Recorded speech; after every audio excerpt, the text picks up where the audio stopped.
This module is about what your event might actually look like. Events are varied in many ways.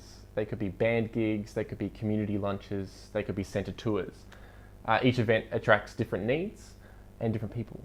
Here are a few things to consider when planning your event. An event brief is really crucial, including a detailed running sheet. This will include full details of the event, including a timeline of when certain activities have to occur, like speeches, performances, and so forth. This document is perfect for sharing with any important parties prior to the event, so that everyone is on the same page and knows where they need to be, when they need to be there, and what they need to do. Templates for event briefs are available on our space and also on the course page. Consider the space where your event will be held. Do you need to take extra measures for crowd control? You can use installations like marquees or photo booths as methods of crowd control as well to make sure people follow a path that you desire. Consider how your event is branded. You want your event to look as Headspace as possible. Don't be afraid of the green. Is everyone taking part dressed in Headspace shirts? Do you have enough merch for the day? Do you have pull-up banners, teardrop banners, and so forth? Merchandise is available to purchase online through the Headspace merchandise portal. Think about some of the activities you can have at your event. Things like stress ball making, photo booths, sports activities, giant Jenga, chess, musical performances, or other workshops or activities are some fun way to engage people. Think about which type of activity will best suit the event that you're running. For formal events, it's worth thinking about the running sheet and how speeches fit into this. As well as this, it's important to engage with your local elder about an appropriate welcome to country for your event.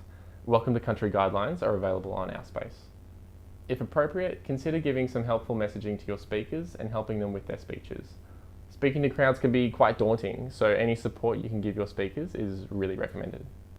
In order to make sure that our events are Headspace branded, we use a lot of Headspace national templates. So if we're doing presentations using the PowerPoint templates, any publications we use the Headspace national templates as well. There are quite a lot to choose from. They're all on our space, so that's really convenient.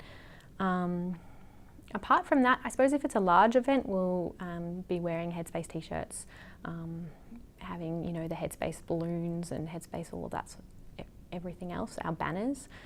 So I suppose not producing content that is not using those templates, I think is a helpful thing, just to keep consistency of our messaging and of the branding. I think our Youth Advisory Committee in the past have sort of created some of their own publications to promote an event, which is really cool.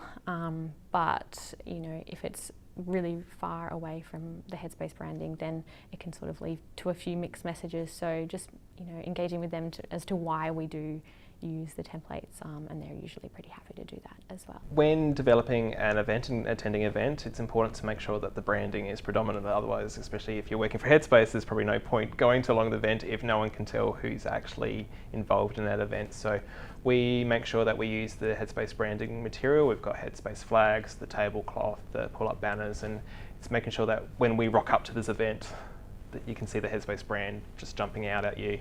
And we look at how we can scope that on different levels as well. So we have the Headspace marquee and we use those walls to create a Headspace stage.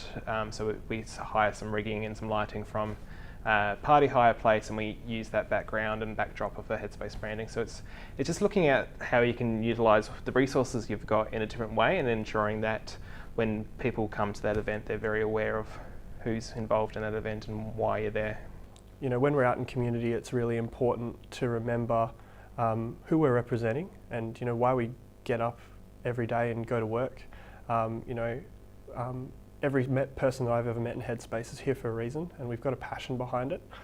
So really just remembering that every day, that when we're out and we're wearing that green, that we, those values and morals that come behind it, and who we are representing. A lot of the time we're not just representing our centre, we're representing Headspace nationally, we're representing our lead agency, we're representing our young people, we're representing our community. So for me that's really important.